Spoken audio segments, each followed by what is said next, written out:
Tower of Time is planning a release for PlayStation 4, Xbox One and Nintendo Switch, bringing a rich RPG dungeon crawler to a wider audience. Happy Gamer. Real opinions, will Nintendo surprise us this year? Switch Pro, Zelda sequel, next gen, cloud streaming services and more. Real Sport, Real Sport. Yes, Sega's revolutionary announcement is to use its arcades as cloud gaming data centers. Nintendo Life. Unmasking the stealth virus behind COVID-19. CBC.ca. New AMD Ryzen 3 1200A $75 CPU review and benchmarks, overclocking, gaming, and more. Gamers Nexus. Xiaomi teases the Mi notebook again, hints at a 12-hour battery life. Gizmochina.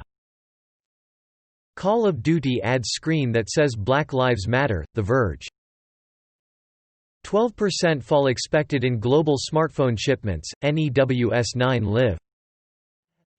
Here's every place we've landed or crashed robots on Mars. CNET. StatCan study suggests more Canadians are physical distancing. CTV News.